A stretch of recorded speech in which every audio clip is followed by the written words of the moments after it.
Hello friends, मैं रजनीश बिंद एक बार फिर से आप सभी का स्वागत करता हूं बिंद एकेडमी में।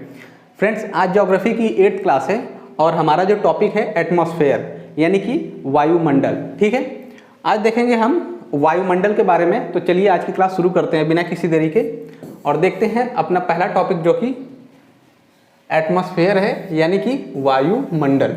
ठीक है, तो वायुमंडल को जो है हमने देखा है कि 5 हिस्सों में बांटा गया है। तो उन 5 हिस्सों को आइए एक एक करके देखते हैं। तो सबसे पहले देखते हैं कि वायुमंडल होता क्या है, यानी कि एटमॉस्फेयर क्या होता है, किसको एटमॉस्फेयर हम बोलते हैं।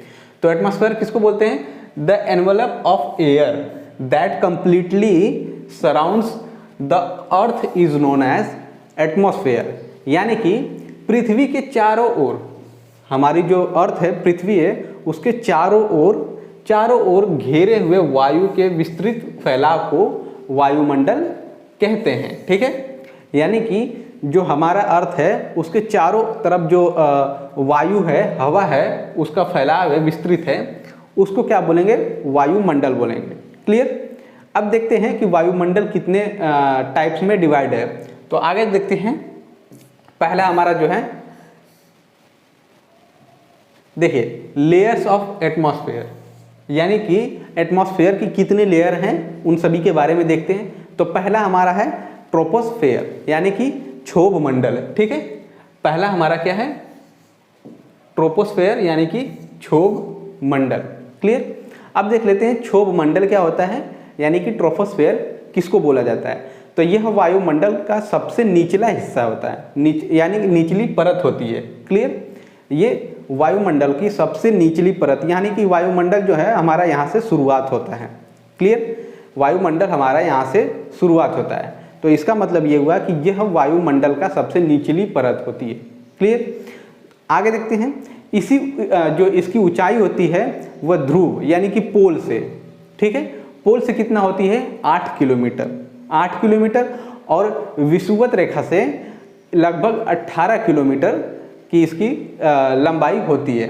ठीक है, क्षोभ मंडल में जो है तापमान की गिरावट, क्षोभ मंडल में क्या होता है, ट्रोपोस्फेयर में क्या होता है, तापमान की गिरावट होती है। ठीक है, यानी टेम्परेचर गिरता है। कैसे गिरता है? टेम्परेचर गिरता है, प्रतिदर गिरता है, प्रतिदर 165 मीटर की ऊंचाई पर। जैसे हम 165 मीटर की ऊंचाई पर जाएंगे तो उसमें 1 डिग्री सेंटीग्रेड जो है टेम्परेचर की गिरावट हमें देखने को मिलेगी। क्लियर? और उसमें क्या होता है कि जैसे 1 किलोमीटर ऊपर जाएंगे तो हमें 6.4 सेंटीग्रेड की तापमान की गिरावट होगी। ठीक है, तो बता देता हूँ। जैसे ये मान लीजिए, ये हमारा ये अर्थ है। ठीक है, अर्थ की लेयर है, ये हमारे पेड़ पौधे हुए हैं, पहाड़ हैं। ठीक है, तो ये हमारा जो ट्रोपोस्फेयर, यहाँ से ये ट्रोपोस्फेयर है, ट्रोपोस्फेयर लेयर है। क्लियर? तो यहाँ पे क्या होता है कि यहाँ से डिस्टेंस हम बोल रहे हैं, यहाँ से ये 18 किलोमीटर होती है। कहाँ पे होती है? ये विषुवत रेखा पे होती है, यानी कि इक्वेटर में। क्लियर? इक्वेटर की बात हम कर रहे हैं 18। और पोल्स में कितना होती है, यानी कि ध्रुवों पर 8 किलोमीटर होती है। ठीक है, और इससे हम जैसे ऊपर जाएंगे, इसके ऊपर जैसे आगे बढ़ते जाएंगे हम, तो इसमें टेम्परेचर की गिरावट होगी। ठीक है, यानी कि तापमान में गिरावट हमें देखने को मिलेगी। जैसे जैसे हम 165 किलोमीटर की ऊंचाई पर जाएंगे तो 1 डिग्री सेंटीग्रेड की गिरावट हमें मिलेगी। ठीक है, बात समझ में आ गई? सभी मुख्य जो वायुमंडलीय घटनाएं होती हैं, या जैसे कि बादल गरजना, आंधी आना, बारिश होना, क्लियर, बिजली कड़कना, ये सब कहाँ होती है? इसी मंडल में होती है, यानी कि ट्रोपोस्फेयर, क्षोभ मंडल में ये सब होती हैं। क्लियर? ये इंपॉर्टेंट पॉइंट है, याद रखिएगा। इस मंडल को संवहन मंडल कहते हैं क्योंकि संवहन धाराएं इसी मंडल की सीमा तक सीमित होती हैं। ठीक है, इस मंडल को अधोमंडल भी बोला जाता है। क्लियर? हमने देख लिया कि क्षोभ मंडल क्या होता है।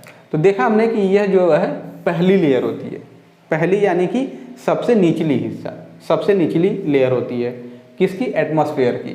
ठीक, एटमॉस्फेयर की सबसे निचली परत पाई जाती है, यानी कि सबसे पहली परत है।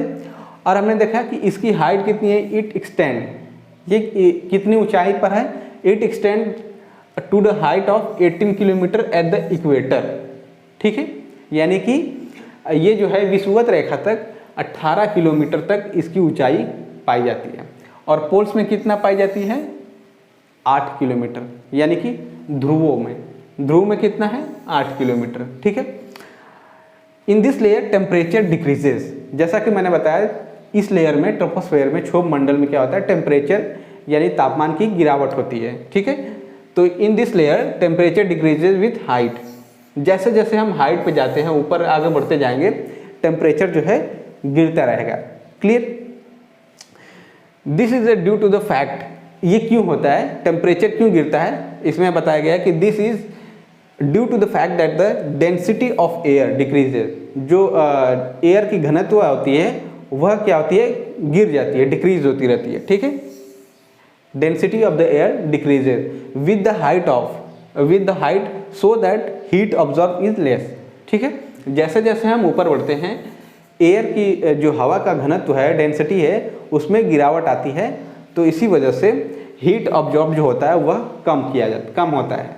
ठीक है, आगे देखते हैं, it contains more than 90% of gases in the atmosphere. यहाँ पे इस लेयर में क्या होता है कि 90% जो है, 90% गैसेस जो गैस होती हैं उसको मेंटेन करके रखता है। ठीक है, आगे देखते हैं,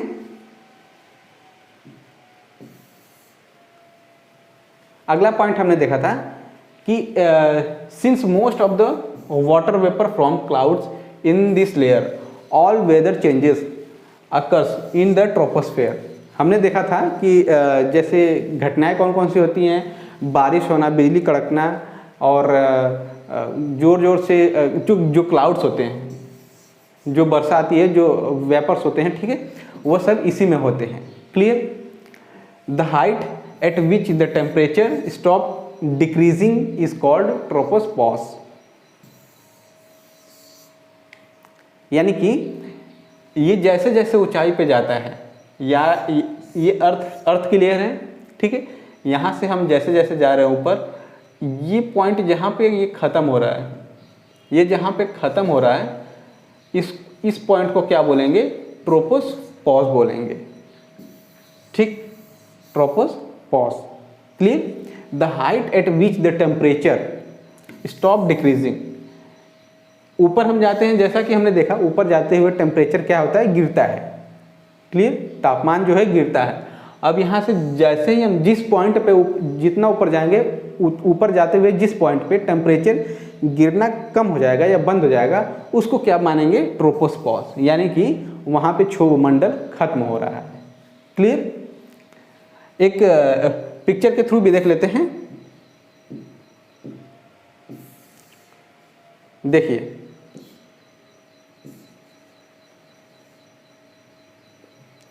यहाँ पे क्या है, ट्रोपोस्पॉस, हमारा ट्रोपोस्पॉस यहाँ पे है।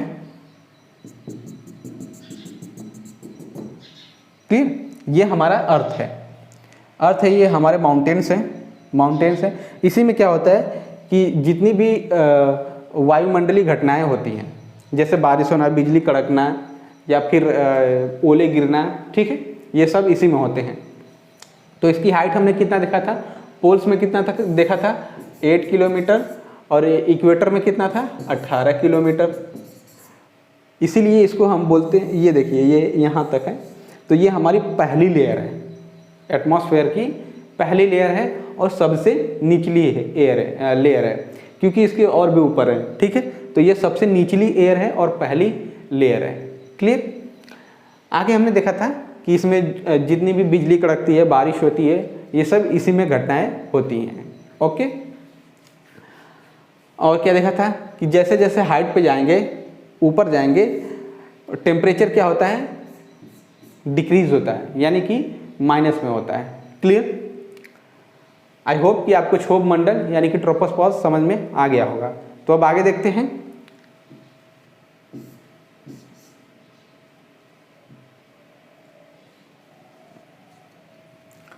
अगला हमारा है स्ट्रेटोस्फेयर। ठीक है, स्ट्रेटोस्फेयर यानी कि समताप मंडल। अगला हमारा है समताप मंडल। इसमें क्या होता है, समताप मंडल में क्या होता है, 18 से 32 किलोमीटर की ऊंचाई तक यह फैला हुआ है।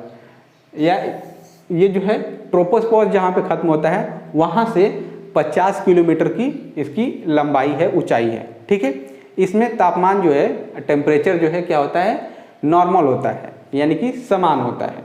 क्लियर। इसमें मौसमी घटनाएं जैसे आंधी बादल, आंधी आना, बादल गरजना, बारिश होना, या फिर बिजली कड़कना, या फिर लू कड़ या जलवाष्प, इसमें कुछ नहीं होता है। वो किस में होता है, हमारा क्षोभ मंडल में होता है। क्लियर, यानी कि ट्रोपोस्फियर में होता है। क्लियर।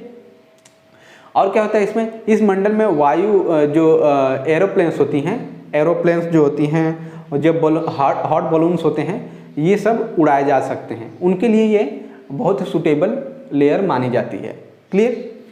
समताप मंडल की मोटाई ध्रुवों से अधिक होती है। ध्रुवों पर जो है, पोल्स में इसकी मोटाई क्या है, काफ़ी अधिक होती है। ठीक है, कभी कभी विषुवत रेखा पर इसकी जो है लोप में हो जाता है। क्लियर। कभी कभी इस मंडल में विशेष प्रकार के मेघों का निर्माण होता है। मेघों यानी क्लाउड्स का। क्लियर, जिन्हें मूलाभ मेघ यानी कि मदर्स ऑफ पेयर्स क्लाउड्स भी कहा जाता है। क्लियर। तो देखते हैं कि स्ट्रेटोस्फेयर यानी कि समताप मंडल क्या होता है। अभी मैंने बताया, तो उसको और विस्तार से देख लेते हैं।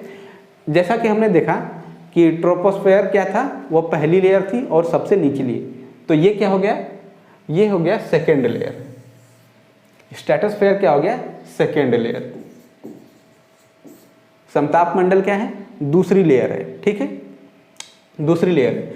It extend to the troposphere to about 50 kilometre.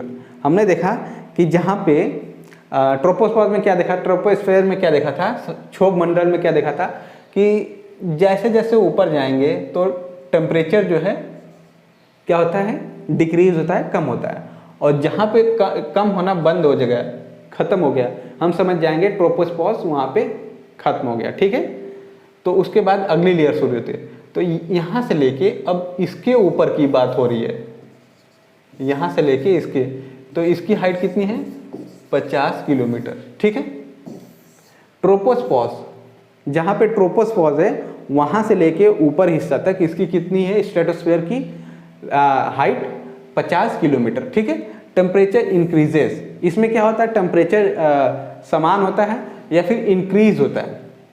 ठीक, इंक्रीज होता है due to the absorption of the ultraviolet radiation. Clear.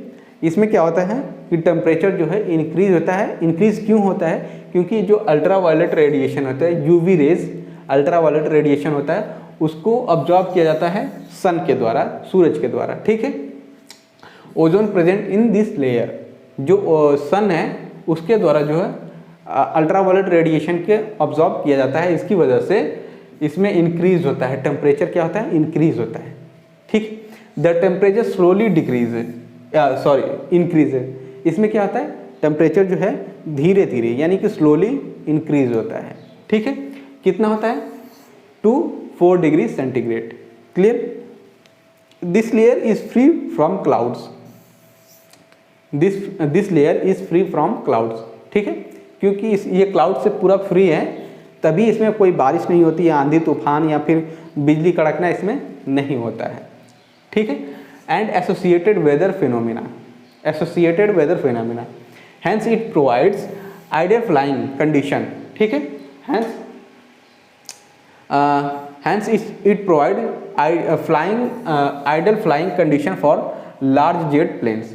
जैसा कि मैंने बताया था कि इसमें क्या होता है कि स्ट्रेटोस्फेयर में ये होता है कि इसमें जो भी घटनाएं होती हैं, बादल गरजना, बिजली बरसना या फिर बिजली कड़कना, ये सब इसमें नहीं होता है और इसमें कोई क्लाउड्स भी नहीं बनते हैं। ठीक है, इसीलिए इसमें क्या होता है, जो बड़ी बड़ी जेट्स होती हैं, एरोप्लेन्स होती हैं, इसमें उड़ाने के लिए ये सबसे बेस्ट लेयर मानी जाती है। ठीक है, ये फिर आइडल कंडीशन इसमें मानी जाती है, तभी इसमें जितनी भी होती हैं प्लेन्स उड़ाई जाती हैं। ठीक है, तो ये इंपॉर्टेंट है, ये याद रखिएगा।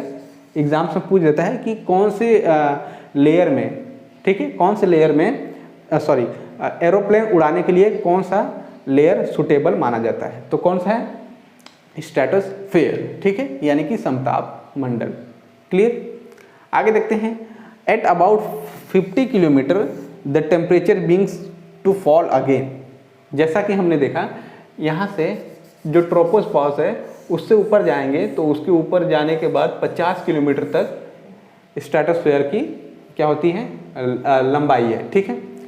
और इसमें टेम्परेचर क्या होता है? इंक्रीज होता रहता है जैसे जैसे ऊपर जाएंगे। और 50 किलोमीटर ऊपर जाने के बाद टेम्परेचर क्या होगा? धीरे धीरे फॉल डाउन होने लगेगा, यानी कि गिरना शुरू हो जाएगा।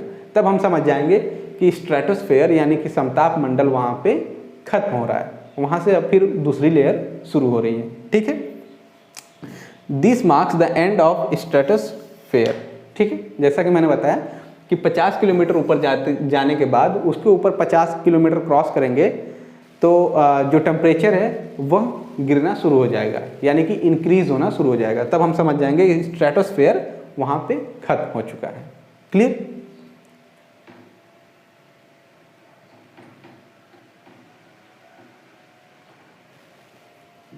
आगे देखते हैं।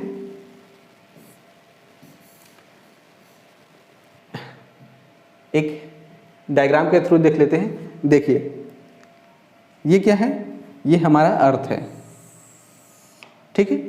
ट्रोपोस्फियर है हमारा, ये है ट्रोपोस्फियर। ये कितना था? पोल में 8 किलोमीटर और इक्वेटर में कितना था? 18 किलोमीटर, ठीक है। यहाँ पे क्या हो रहा था? टेम्परेचर डिक्रीज हो रहा था, ठीक है। टेम्परेचर डिक्रीज हो रहा था। इसमें क्या था? यहाँ पे जितनी भी क्लाउड्स हैं, ये देखिए जैसे बारिश हो रही है, बादल बन रहे हैं, ठीक है, ओले गिरना या बिजली कड़कना, इन सब में किस में होता है? ट्रोपोस्फियर में होता है, ठीक है, ट्रोपोस्फियर।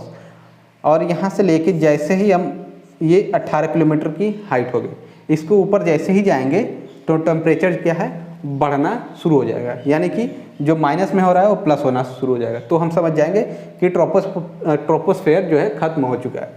इसके ऊपर अब जाएंगे, यहाँ से ये हम गए, यहाँ से 50 किलोमीटर, यहाँ से 50 जाएंगे तो वहाँ से 50 किलोमीटर जो है स्ट्रेटोस्फेयर की लेयर शुरू हो जाती है, ठीक है। तो यहाँ से जो है स्ट्रेटोस्फेयर ये है। क्लियर? इसमें क्या होता है?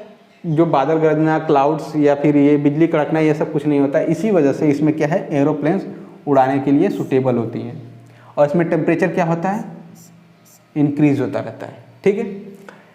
50 किलोमीटर ऊपर जाते ही टेम्परेचर क्या होता है? माइनस में होना शुरू हो जाएगा। तब हम समझ जाएंगे कि स्ट्रेटोस्फेयर खत्म हो गया है, ठीक। उसके बाद हमारा शुरू होता है मेसोस्फेयर। क्लियर? मेसोस्फेयर शुरू होता है। तो अब देखते हैं हम मेसोस्फेयर के बारे में कि मेसोस्फेयर क्या होता है। मेसोस्फेयर को एक दूसरे नाम से भी जाना जाता है, उसका जो नाम है ओजोनोस्फेयर, ठीक है, ओजोनोस्फेयर बोला भी जाता है। क्लियर? मेसोस्फेयर को दूसरे नाम से ओजोनोस्फेयर के नाम से भी जाना जाता है।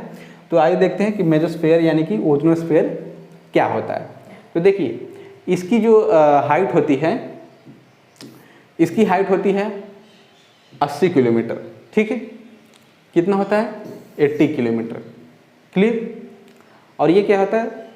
इसमें जो है ये हम जैसे देखा था कि ये कौन सी लेयर होगी? तीसरी लेयर होगी, ठीक है। ये कौन सी होगी? तीसरी लेयर होगी। क्लियर? आगे देखते हैं। The temperature decreases again. इसमें क्या होता है? इस ओजोनोस्फेयर में क्या होता है कि टेम्परेचर जो होता है डिक्रीज होने लगता है। और कब होता है? Falling as low as 90 degree, ठीक है। इसमें क्या होता है? टेम्परेचर डिक्रीज होता है, कम होने लगता है और कम से कम 90 डिग्री तक हो जाता है इसमें, ठीक है। इस मंडल में ओजोन लेयर की एक परत पाई जाती है। इसमें जो है ओजोन लेयर की एक परत पाई जाती है जो सूर्य से आने वाली अल्ट्रावायलेट रेडिएशन, ठीक है, अल्ट्रावायलेट रेडिएशन को अवशोषित कर लेती है। इसीलिए इसको जो है पृथ्वी की सुरक्षा कवच माना जाता है। ये इंपॉर्टेंट पॉइंट है। एग्जाम्स में पूछ देता है कि कौन सी लेयर को पृथ्वी की सुरक्षा कवच लेयर माना जाता है, ठीक है। तो किसको माना जाता है? मेसोस्फेयर यानी कि ओजोनोस्फेयर को। क्लियर? इस मंडल में इस लेयर में क्या होता है, इस मंडल में जो ओजोन गैस होती हैं, ये ओजोन गैस की एक परत पाई जाती है। क्लियर, ओजोन लेयर की इसमें परत पाई जाती है, ओजोन लेयर, तभी इसको क्या बोला जाता है, ओजोनोस्फीयर बोला जाता है। ठीक है, ओजोन लेयर की इसमें एक परत पाई जाती है जो सूर्य से आने वाली पराबैंगनी यानी कि अल्ट्रावायलेट रेडिएशन किरणों को रोकता है, अवशोषित करता है, अब्जॉर्ब कर लेता है। ठीक है, इसीलिए इन्हें पृथ्वी की सुरक्षा कवच माना जाता है। क्लियर, ओजोन परत को नष्ट करने वाली जो गैस होती है क्लोरोफ्लोरोकार्बन यानी कि CFC, क्लोरोफ्लोरोकार्बन। ठीक है, ओजोन परत को नष्ट करने वाली जो लेयर होती है वो है क्लोरोफ्लोरोकार्बन, जो एयर कंडीशनर, रेफ्रिजरेटर आदि से निकलती है। ठीक है, जो हमारे घरों में AC होता है, एयर कंडीशनर होता है, रेफ्रिजरेटर होता है, या जो फ्रिज हम बोलते हैं, फ्रीजर जो होता है, उनसे निकलती है। ठीक है, क्लोरोफ्लोरोकार्बन किससे निकलती है, AC, रेफ्रिजरेटर, इन सब से निकलती है। ठीक है, ओजोन परत में क्षणक CFC उपस्थित सक्रिय क्लोरीन कारण जो C1 है, C1 कारण होती है। ठीक है, ओजोन परत की मोटाई जो है नापने में डॉप्स इकाई का उपयोग किया जाता है। ठीक है, इसकी जो मोटाई नापना है ओजोन स्फीयर की या मेसोस्फीयर की, तो कौन सी इकाई, कौन सी यूनिट यूज़ करेंगे, डोप्स। ठीक है,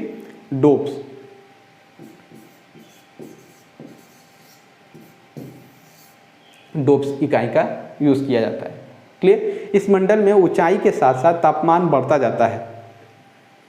प्रति 1 किलोमीटर ऊंचाई तापमान 5 डिग्री सेंटीग्रेड वृद्धि होती है। क्लियर, आगे देखते हैं। मेसोस्फीयर बस इतना ही है, डायग्राम के थ्रू भी देख लेते हैं इसको। देखिए, हमारा पहला लेयर था ट्रोपोस्फेयर, दूसरा जो था स्ट्रेटोस्फेयर, अभी हमने देखा तीसरी लेयर मेसोस्फेयर। ठीक है, मेसोस्फेयर, ये है मेसोस्फेयर। क्लियर, इसकी हाइट कितना देखा था हमने, 80 किलोमीटर। टेम्परेचर क्या होता है, इसमें डिक्रीज होता है। ठीक है, और क्या होता है, इसमें क्लोरोफ्लोरोकार्बन जो होती है उसकी एक लेयर पाई जाती है। क्लियर, और इसमें क्या होता है, जो अल्ट्रावायलेट रेडिएशन है उसको ऑब्जॉर्ब कर लिया जाता है, इसलिए इसको क्या बोला जाता है, इस लेयर को पृथ्वी का सुरक्षा कवच माना जाता है। क्लियर, आगे बढ़ते हैं। और अब हमारी अगली लेयर है जो है थर्मोस्फेयर। तो अब देखते हैं थर्मोस्फेयर के बारे में।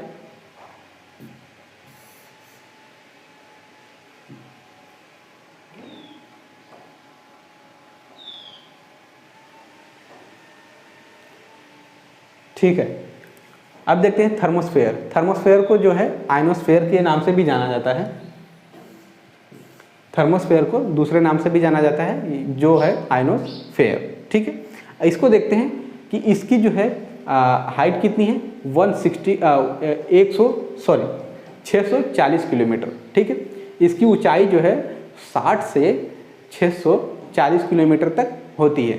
यह लगभग वायुदाब तथा पराबैंगनी किरणों द्वारा आयनीकृत होता है। ठीक है, यानी कि वायुदाब जो होता है और पराबैंगनी जो अल्ट्रावायलेट रेडिएशन होता है उन किरणों के द्वारा आयनीकृत होता है। इस मंडल में सबसे नीचे स्थित डी लेयर से इस लेयर में इसमें भी सबसे निचला हिस्सा जो होता है उसको डी लेयर बोला जाता है। ठीक है, डी लेयर से लेके लॉन्ग रेडियो वेव जो E1, E2 और F1, F2 परतों से शॉर्ट रेडियो वेव परावर्तित होती हैं। ठीक है, यानी कि जो शॉर्ट रेडियो वेव होती हैं इनसे होकर गुजरती हैं, जिसके फलस्वरूप पृथ्वी पर रेडियो, टेलीविज़न, टेलीफोन्स जैसे रडार आदि की सुविधा प्राप्त होती है। ठीक है, संचार उपग्रह इसी मंडल में अवशिष्ट होते हैं। क्लियर, तो जैसा कि हमने देखा कि ये जो है कहाँ पे स्थित है, the thermosphere lies above the mesosphere. ठीक है, मेसोस्फेयर के ऊपर ये थर्मोस्फेयर पाया जाता है। Clear, this layer extend to the height of 640 kilometre. जैसा कि मैंने बताया कि इसकी हाइट कितनी है, 640 किलोमीटर होती है। Clear, in this layer temperature rises dramatically. इसमें क्या होता है, टेम्परेचर जो है राइज होता है, यानी कि इंक्रीज होता है, ठीक है, टेम्परेचर जो है इंक्रीज होता है ड्रामेटिकली, ठीक है। This increase in temperature due to the, इसमें टेम्परेचर क्यों इंक्रीज होता है वह बताया गया है कि this increase the temperature is due to the fact that the gas molecules, जो गैस की मॉलिक्यूल्स होते हैं in this layer absorb by the x-ray and ultraviolet radiation by the sun. जो सन है, जो सूरज है, वह अल्ट्रावायलेट रेडिएशन को और एक्सरे रे, ठीक है, एक्सरे रे जो होती है उसको अब्जॉर्ब कर लेता है, सोख लेता है। इसकी वजह से इसमें जो है टेम्परेचर इंक्रीज होने लगता है। Clear? This result in the breakup. अब इससे क्या होता है, जब सूरज एक्सरे और अल्ट्रावायलेट रेडिएशन को अब्जॉर्ब कर लेता है, सोख लेता है, तो उससे क्या होता है, उससे होता है the breakup of the gas molecules. उसमें जो गैस मॉलिक्यूल्स होते हैं उनमें ब्रेकअप हो जाता है, ठीक है, यानी कि छोटे जो गैस मॉलिक्यूल्स होते हैं उनमें अलग अलग टूट जाते हैं इनटू पॉजिटिवली, ठीक है, positively and negatively charge particles और ions. This layer is also known as ionosphere. इसी के कारण जो है इसको आयनोस्फीयर के नाम से जाना जाता है, ठीक है। जब सूरज सोख लेता है अल्ट्रावायलेट और एक्सरे रे को, तब क्या होता है, उसी में नेगेटिव और पॉजिटिव चार्ज हो जाते हैं आयंस, और जो पार्टिकल्स होते हैं उनमें क्या होता है, नेगेटिव और पॉजिटिव चार्ज हो जाते हैं, ठीक है। उसी के कारण जो है इसको आयनोस्फीयर के नाम से जाना जाता है। क्लियर?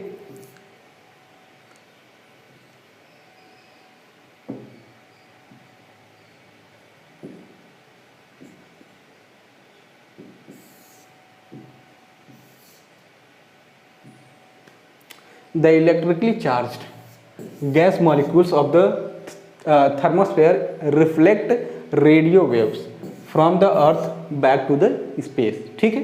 जो इलेक्ट्रिक चार्ज मॉलिक्यूल्स होते हैं उन्हीं के कारण क्या होता है, थर्मोस्फेयर रिफ्लेक्ट करता है जो रेडियो वेव्स होती है, जो हम सिग्नल देते हैं, रेडियो वेव जो होती है अर्थ से, जो हम ज़मीन से अगर यहाँ से भेजेंगे तो ऊपर ये सैटेलाइट है, ठीक है, ये सैटेलाइट है, तो यहाँ से क्या होता है, ये सैटेलाइट गया, अब सैटेलाइट फिर दूसरे फ़ोन पे भेजेगा, ठीक है, या फिर यही मान लीजिए टेलीविज़न यहाँ से टेलीकास्ट हो रहा है कोई चीज़, तो ये क्या होता है, डायरेक्ट सैटेलाइट को भेजेगा, फिर सैटेलाइट दूसरे टेलीविज़न पे भेजेगा, ठीक है। तो यही इसी वजह से होता है कि इलेक्ट्रिकल चार्ज जो गैस मॉलिक्यूल्स होते हैं थर्मोस्फेयर में, वो रिफ्लेक्ट करते हैं रेडियो वेव्स को from the earth back to space, ठीक है, अर्थ से स्पेस में भेजते हैं, स्पेस से अर्थ पे भेजते हैं। क्लियर? दस this layer also helps in long distance communication, ठीक, यह लेयर जो होती है दूर संचार में, जो लॉन्ग कम्युनिकेशन होती है उसमें हेल्प्स करते हैं, ठीक है। जो हम फ़ोन वगैरह करते हैं, मोबाइल यूज़ करते हैं, तो यहाँ से हम कॉल करेंगे इस पर्सन को, तो डायरेक्ट यहाँ पे नहीं आएगा, ठीक है, ये सबसे पहले क्या जाएगा, ऊपर जाएगा, जो ऊपर सेटेलाइट्स लगी हैं वहाँ पे कनेक्ट होगा, और वहाँ से फिर ये दूसरे पर्सन को कनेक्ट होगा। क्लियर? आगे देखते हैं, ये डायग्राम देख लेते हैं। ये हमारा हो गया पहला ट्रोपोस्फेयर, दूसरा स्ट्रेटोस्फेयर, तीसरा मेसोस्फेयर और आयनोस्फेयर, और ये हमारा फोर्थ जो कि हम थर्मोस्फेयर पढ़ रहे थे, ठीक है। अब हमारा आता है एक्सोस्फेयर, जो कि लास्ट लेयर है, ठीक है, एटमॉस्फेयर की। तो इसको देखते हैं।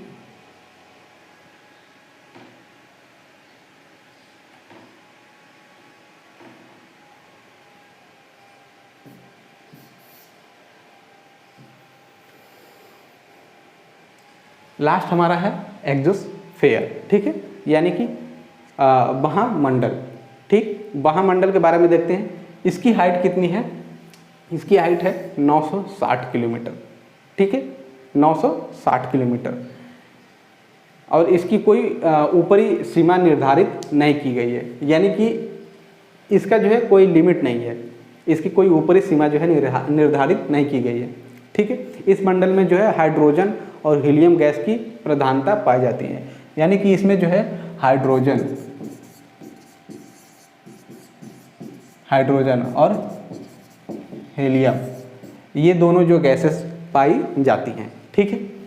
This layer lies of the thermosphere, ये कहाँ पर पाई जाती है? जो थर्मोस्फेयर है उसके ऊपरी वाले हिस्से पे जो थर्मोस्फेयर का जो ऊपरी हिस्सा है उसको एग्जोस्फेयर बोला जाता है। ठीक है, the exosphere extend beyond the thermosphere up to the 960 kilometre. ठीक है, इसकी हाइट कितनी है? 960 kilometre. It gradually merge with interplanetary space. ये क्या है? ये डायरेक्ट स्पेस जो होता है उससे मर्ज होता है, जुड़ा होता है, या फिर इसी को समझ लीजिए एग्जोस्फेयर को ही स्पेस बोला जाता है। ठीक, the temperature in this layer range from 300 centigrade to 1650 centigrade. ठीक है, इसमें क्या होता है? टेम्परेचर जो होता है 300 से 1650 डिग्री सेंटीग्रेड तक रहता है। ठीक, this layer contains only traces of gas. इसमें क्या होता है? सिर्फ गैस पाई जाती है इस एटमॉस्फेयर में, इस लेयर में, एग्जोस्फेयर में क्या होता है? सिर्फ गैसेस ही पाई जाती हैं। जो गैस होती है कौन कौन सी? ऑक्सीजन, नाइट्रोजन, ये सब पाई जाती हैं। ठीक है, लेकिन इसमें क्या होता है? हाइड्रोजन और हीलियम सबसे ज़्यादा पाई जाती हैं। ठीक है, and helium because the lack of gravity allows the gases molecule to escape easily into a space. ठीक है, इसमें जो है ग्रेविटी नहीं होती, इसमें ग्रेविटी बिल्कुल होती है। ठीक है, ग्रेविटी क्या होती है? जीरो होती है। ठीक, तो इसीलिए हमने देखा है मूवी में या कहीं देखा होगा, तो जो लोग स्पेस में जाते हैं, जो साइंटिस्ट स्पेस में जाते हैं, वो क्या होते हैं? उड़ने लगते हैं। ठीक है, हवा में उड़ते रहते हैं, क्योंकि उसमें ग्रेविटी नहीं होती है, बिल्कुल नहीं होती है। ठीक है, देखिए ये एग्जाम्पल है। हमने देखा था ट्रोपोस्फेयर हो गया था, स्ट्रेटोस्फेयर हो गया था, मेसोस्फेयर, थर्मोस्फेयर, और ये है एग्जोस्फेयर। ये हमारे सबसे ऊपरी हिस्सा है। ठीक है, इसकी कोई लिमिट नहीं है इस लेयर की। इसमें क्या होता है? जो स्पेस एयरक्राफ्ट होते हैं वो फ्लाइज करते हैं। ठीक, या इसी को हम स्पेस बोल सकते हैं। क्लियर? इसमें हमने देखा था कि ये जो सैटेलाइट है, इसमें सैटेलाइट्स होती हैं जो दूर कम्युनिकेशन होते हैं। ठीक है, लॉन्ग डिस्टेंस कम्युनिकेशन इसमें होता है। क्लियर? इसमें हमने देखा था इसमें मेटेओर्स पाए जाते हैं। ठीक है, तो बस आज के लिए इतना ही। उम्मीद करता हूँ कि आज की क्लास आपको पसंद आई हो। तो आई होप कि ये क्लास आपको पसंद आई हो। तो अगर ये क्लास पसंद आई है, ये वीडियो आपको अच्छी लगी है, तो प्लीज़ इस वीडियो को लाइक करिए, जितना हो सके शेयर करिए। कोई डाउट हो, सुझाव हो तो प्लीज़ कमेंट बॉक्स में कमेंट करिए। और चैनल पे नए हैं, चैनल से अभी तक नहीं जुड़े हैं, तो प्लीज़ बिंद एकेडमी को अभी सब्सक्राइब करिए और अपना सपोर्ट ऐसे ही देते रहिए। धन्यवाद।